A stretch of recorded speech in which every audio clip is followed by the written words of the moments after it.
Our session now is entitled Decolonizing Digital Preservation. Thank you all for joining us for this session. And as a reminder, if you're looking for the new general catalog of Vatican museums delivering extensive public interoperability, Giovanni's from the Vatican Museum, scroll to the top of the agenda and click track 2. Please ask your questions at any point in the session in the panel on the right-hand side of your screen. Monica, it's so nice to have you here today. And while I followed many of your speeches, I couldn't list them all because then you wouldn't have time to present. Monica's immersed in propelling organizations forward in creative economy, public history, humanities, DEI work, and museums. And what a horse race to decide who's on first there. She's the co-founder and strategic director of Museum Hue, the premier multicultural platform advancing the visibility and viability of people of color in museums. She leads Museum Hue in diversity, equity, and inclusion initiatives, branding, social media, and building representation through pipelines, policies, and praxis, and advocating with its members throughout Europe and North America. Monica, thank you for your leadership in this. We welcome you to this worldwide gathering and appreciate your being here. Well, hello, everyone. It's a pleasure to share and learn and exchange with you. My name is Monica O Montgomery. I'm co founder and strategic director of Museum Hue, and I wear many more hats and roles. This presentation is called Decolonizing Digital Preservation Honoring the Global South. I am also a social justice curator currently working with the Smithsonian. I am a museum consultant to many small museums, historic spaces, and cultural organizations. And I like to give presentations about museum remedy. How can we fix it? How can we improve? How can we make things better? You can find me on social media at Monica Muses underscore or LinkedIn. So, what are we here to talk about today? My big concept that I present to you is that museum professionals need to be responsible caretakers, partners, and stewards, running museums in a way that make them inclusive and representative of the global South cultures they often preserve and display. Some of the main key challenges that I want to discuss with you are these three, and these were listed in the session description. Are museums enacting predictable bias by prioritizing Western art forms and ways of knowing? Has the digital asset management technology magnified colonization or reinscribed these unjust systems of classification? Or has it functionally erased the preservation of global South cultures? And how can DAM, digital asset management, contribute to the delivery of these solutions? I believe that as it is currently, preservation is optimized for the global north. That often includes the Americas, Europe, Australia, and other nations with socioeconomic advantages. But I think that this colonizer, being countries that have colonized others, informed selection bias shapes our understanding. And so the American and Eurocentric art systems possess the luxury of choosing the standards of whose art is valid and worthy, who's able to bask in the limelight. Those who decide the artistic standards for our culture will ultimately choose Western art because they see it as familiar, more accessible, more understandable, as opposed to trying to understand the art forms and cultural heritage of the global South. But we have to realize that it's important to think about who's doing the interpretation of cultures of the global South. And every time we create a new system or centralize knowledge, being mindful about who speaks for whom and how the knowledge gets classified, systematized, and reinscribed is important, right? It's important we create more equivocal, equitable systems of knowledge when we migrate data or when things are ported over from an old system of record keeping to a newer system. And having thought for how that process works on behalf of the collections that we steward. If we're wondering what does it mean to decolonize, there are very many definitions. Here is how I define it in many ways: freedom from oppression and hegemony, right? Questioning the conventional wisdom and reforming harmful status quos and established norms, doing things the way it's always been done because we've always done it. There are ways to decolonize that thinking and those processes. The process of unlearning colonial frameworks of dominance, denigration, and plunder, the spoils of war, right? How do we come out of that thinking that we have to dominate, lord over, or be hierarchical over cultures and peoples and tribes of the global south? And just ultimately radical new ways of knowing and respecting one another that echo the equity that we're seeking. Decolonization examines whose faces get seen, whose voices get amplified, whose views gets heard, whose perspective gets considered. What does it look like to say this person has a seat at the table and this person needs a seat at the table? How shared purpose is constructed, how resources are dispersed, how merit is determined, and ultimately realizing that nothing about us without us, which is an organizing rallying cry and meant to implicate organizations that are making decisions on behalf of others, should include said persons in the decision making, that shared authority. That's what decolonizing means to me and examines in its process. Wondering what digital preservation is? I found a nice pithy, definition from the Association for Library Collections and Technical Services.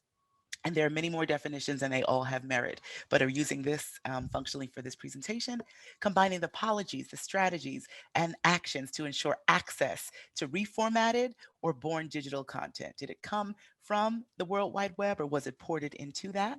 And regardless of the challenges and media failures and technological changes, the goal of digital preservation is the accurate rendering of authenticated content over time. The global south, if you're wondering where that is, it's kind of the equator and below. So that's countries in Latin America, that's countries that are in Africa, which is a continent, countries in Asia, the Middle East, the Arab states, Oceania, and many more that comprise of the global south. Oftentimes it is used to describe countries that are developing, or that are still emerging in their economies. But I don't mean this term in a way to put down any of these countries, but rather to elevate their cultural and artistic offerings. When we think about this first question, right, are museums enacting predictable bias by prioritizing Western art forms and ways of knowing? There's an image on the right from the Boston MFA. They had a show in 2015 that was showing kimonos, and images of people wearing kimonos, which is an Asian art form. And they had a program called Kimono Wednesdays, which allowed visitors to come and play dress up and wear kimonos to echo the images and the paintings on the wall. This offended many in the Asian community, and this reeked of Orientalism and fetishization and kind of commodifying foreign bodies. And there was mass protest against this. So I would say that yes, there have been many global south art forms that are considered to be other, fetishized in pop culture, performed in entertainment, and not viewed as valuable. Oftentimes, global south art forms are ephemeral and they may not last as long as other art forms. And ultimately, we have to think of how are we honoring or desecrating these items from the global south. Oftentimes, burial remains and sacred items are taken, right? There's insensitivity to cultural practices and spiritual practices. And ultimately, many of these items end up on display as spoils of empire and war, colonization and looting, and they're being collected and touted and displayed as trophies and not honored. The global south has so much rich tradition, right? The art, the culture, and heritage. It's things like ceramics or recipes and foodways or dances and beadwork and basketry and hairstyles and songs and totems and masks and murals and crafts and parades and festivals and more. This all is part of the rich legacy of the creative outputs of the global south. To go into detail of some of the ones that I've enjoyed and admired, when I look at the culture of West Africa and how that ultimately, tangentially, and directly influenced and affected the cultural heritage of the Americas through the transatlantic slave trade. There is a distinct art form of woven sweetgrass baskets called shuku, and this is coming from Sierra Leone, which I had the pleasure of visiting a year ago when it was safe to travel and doing a cultural study tour. These beautiful, vibrant, colorful sweetgrass baskets are used for many things, for decoration, for carrying items, given as gifts, and it's freely available through the reeds and the other grasses that they collect. And it's really become a great success in marketplaces and other spaces that want to elevate and import that West African culture. It's carried over to the Low Country, the Carolinas, Georgia, places where Gullah Geechee descendants were placed, or I should say, transported to during the process of slavery. And it still goes on today. If you go to Charleston and Savannah and other places, you'll see Sweetgrass basket makers that are really continuing those African traditions. When we think of calavera, which is decorated skulls that are made for the Mexican holiday Dia de los Muertos. We think of how painting and honoring ancestors that have passed on is this ritual, which has now kind of seeped into the American culture, but also was originally an Aztec origin ritual, celebrating the lives of those who are deceased and keeping your ancestors close. And literally, painting skulls is a way of celebrating that. There are even now some interesting foodways that have emerged where people are making gigantic sugar skulls for these competitions. But this has been going on for generations from artisans and families who practice these traditions. When we continue to think of creative outputs of the global South, in Tibet, the sand mandalas that are made from Buddhist monks and devotees, where they're literally taking colored sand and sprinkling it to make these intricate patterns and shapes with meaning and energy.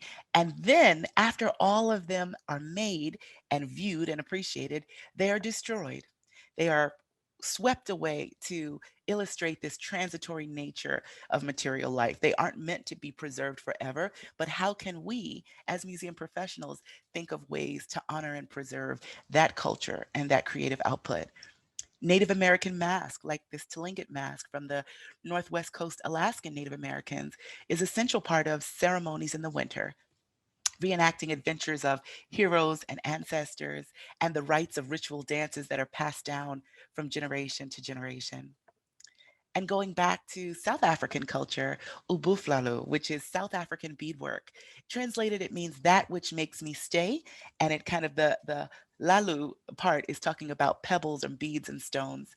This is often created by persons from Zulu tribes and other parts of Southern Africa who are renowned for their artistic beadwork and colorful craftsmanship. This particular piece was created by an artisan friend of mine named Zola Dube, and she talked about her process in finding and discovering this part of her culture. She said that at the root of Ubuflalu being in decline is this legacy of it being taken outside of South Africa. Africans at one point were forbidden to wear or create this art form, and she had to depend on museum collections in London and New York and Australia to get a picture of what her ancestors wore. She wanted to recreate this obsolete and discontinued tradition, but she often lamented that it was not preserved within her own cultural context, and she had to go outside to the global north to learn more about it. And her artwork is beautiful, as you can see. So when we think about the second question, has dam technology magnified colonization, reinscribed these unjust systems of classification, and functionally erased the preservation of global South cultures? Again, we have to say, yes, it has. Um, Mostly the favorite forms of digital asset management are from the dominant Western culture. The artwork that is flat, the quilts, the illustrations, the paintings, the sketchings, the literature, and any other sort of small object that is produced in the Western art system. But we have to think of how we can better preserve the intangible cultural heritage and practice representation, expression, and knowledge of skills by the cultural heritage of the global South, which UNESCO considers to be a place's cultural heritage, that intangible cultural heritage. It's not the building, right? But it is the ways of knowing and the rituals and all the richness between the physical artifacts often. So when we think of some of the atrocities of erasure and denigration that damn technology may have reified or reabscribed, calling something primitive art. Luckily and thankfully, I don't see much of this anymore. The field has evolved and changed in its terminology. But not too long ago, in 1963, the Met displayed an exhibit about sculptures from West Africa, which was based on an influential exhibition at the Museum of Primitive Art. That was the name. And this museum was created by a Rockefeller and had many things in its holdings, which became the basis of the Met's African art holdings. But having that name is harmful, is hurtful, is toxic. It implies a lot when you call something primitive.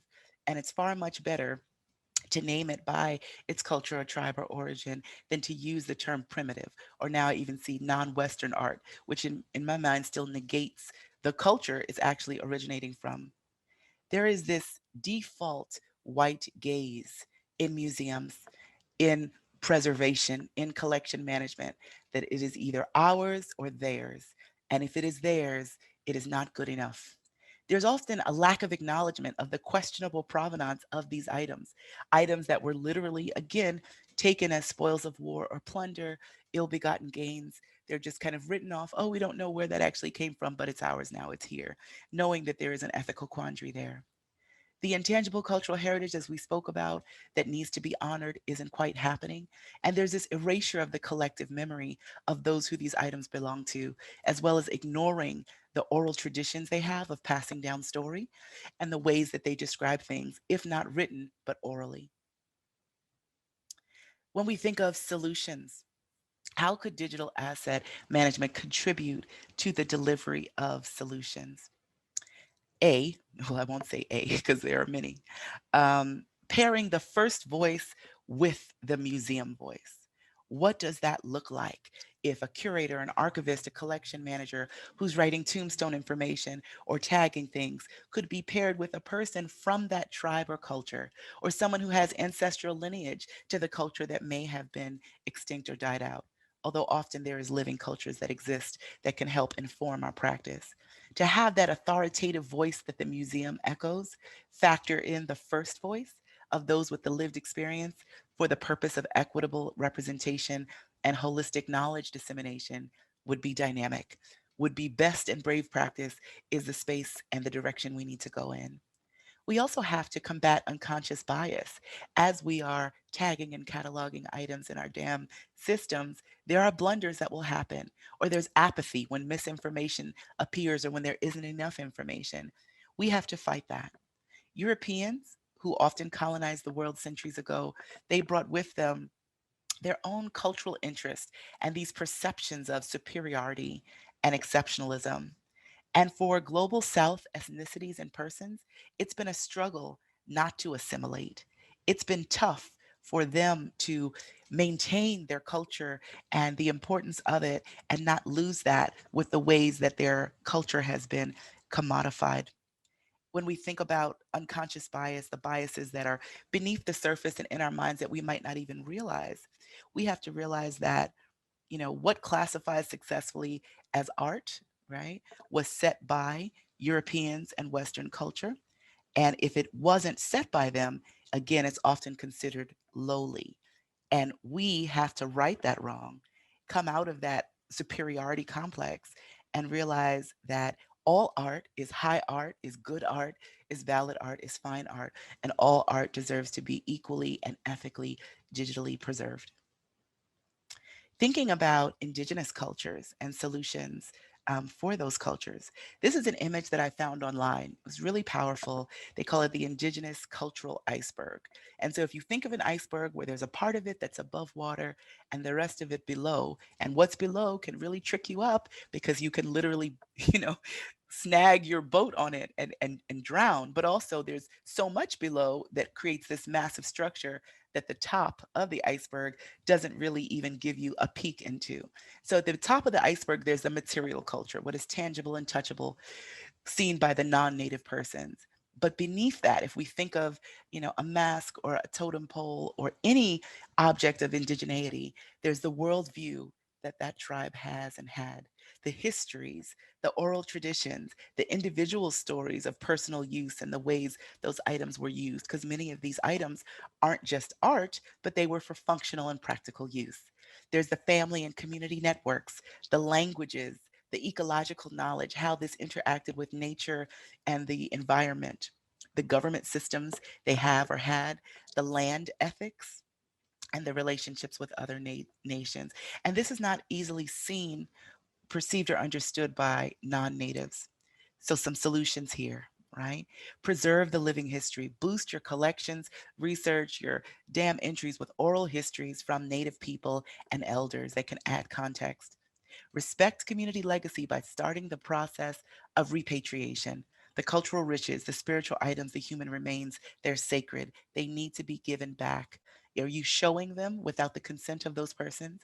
I understand that that's an institutional decision that many museums have to grapple with, but someone needs to champion that cause and be the tip of that spear. So one day, these cultures and tribes get their items back, which they are very much wanting. And there's a lot in the news about the demand for the return of items, and forming Indigenous advisory committees that can work with and advise the museum on a broad range of issues related to the care and the keeping, the use and the study, the interpretation of the collection to expand that knowledge about the people, culture, foodways, and histories is so essential. I have to just take a moment and say oral history gives us a window into the soul of a community, a family, or an individual. And it really tells the story of the chain of generations. So whether you're able to get one or 10 or 100, it's important to pair oral history with everything we're doing and make visible how we can honor indigeneity in digital preservation. More solutions, creating digital preservation policies that are new, novel, rethunk, right? To model best practice, increasing the information visibility and the veracity. Is this accurate? While contextualizing the digital materials use and significance in the wider world beyond the Western culture. Challenging narratives. We have to actively confront the colonial roots of museums and revise narratives that have been set in stone to include underrepresented groups and stories that haven't been told. This matters because culture is a battleground, and some narratives win and some lose.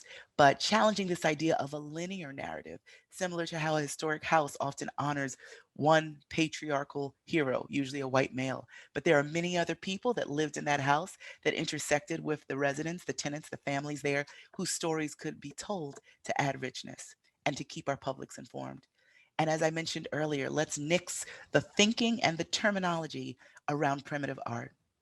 What we believe about someone's art is shaped by the stories we absorb from the media, from the world, from the hearsay from one another. But let's never and agree to never use terms like primitive art, non Western art, giving credit, title, and name recognition to the regions, tribes, and places of origin.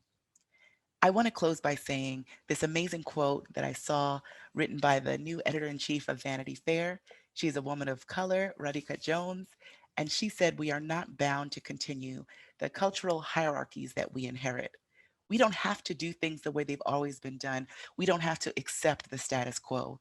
We are museum professionals, emerging, aspiring, established, seasoned, but we can make a difference in our work and make this sector a better place for future generations to inherit." Thank you so much.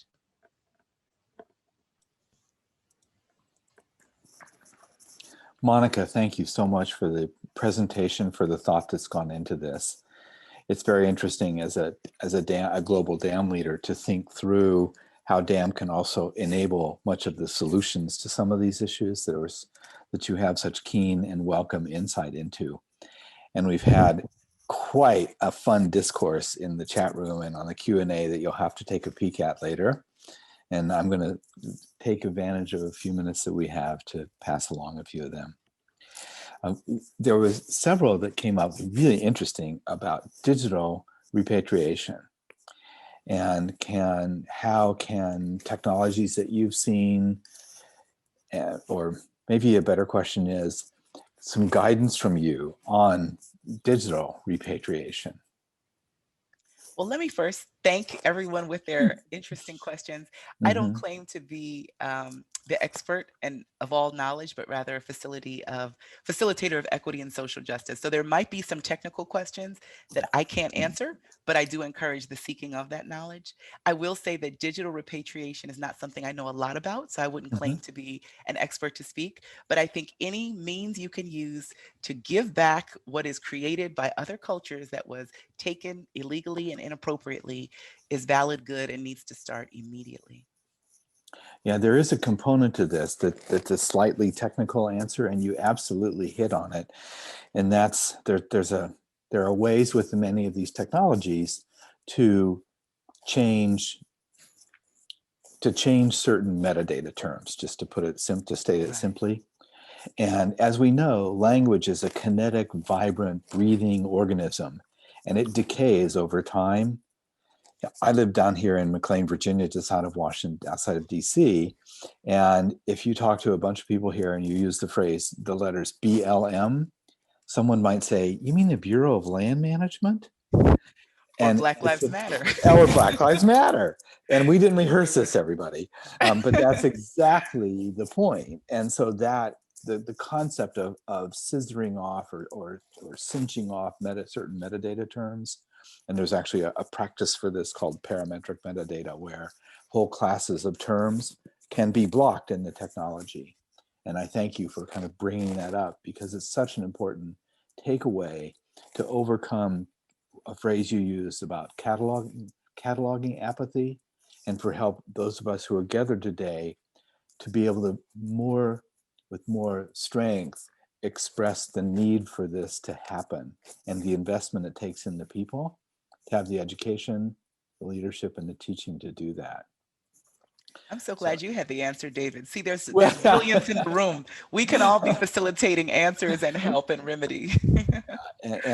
and this the metadata one in particular is something where I think DAM can and often really play a role in this. One of the things that was interesting to, and I think very much appreciated by all of us, to see how many places we have to kind of be on the watch for. Yeah. And if you had a couple of highlights that you would say that's reinforced the many, what would those be, of kind of where technology expresses out things like, uh-oh, yellow light or red light? I mean, I feel like, again, the way we classify things, which we spoke about, and I can't get over this thing about like non-Western art, primitive art. I Mm-hmm. really like calling a thing and honoring the places that, Mm-hmm. these things, these artifacts, this digital data is coming from. And so I'm not sure why, things have to be lumped together or relegated in these buckets when there's so much specificity and richness that can come from that specificity. I feel like that's important.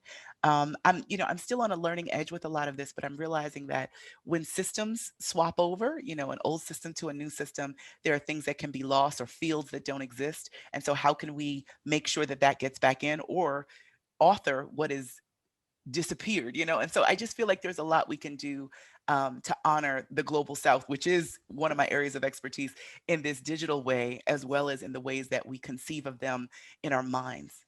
Mhm. I think there was a very lovely synergy between the teachings that you've shared with us, the insights that you've developed, and your concluding statement about oral history.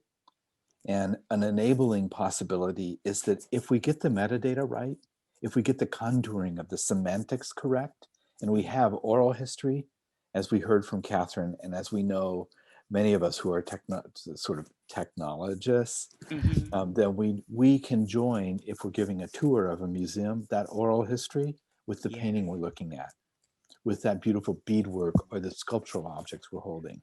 Right. And I think that's one of the things that we work on together, which is, if we have a fresh way of learning history, and we've got contextual music, a contextual oral history, great metadata, as you eloquently talked about, is what gives us the opportunity to weave together the representation of context.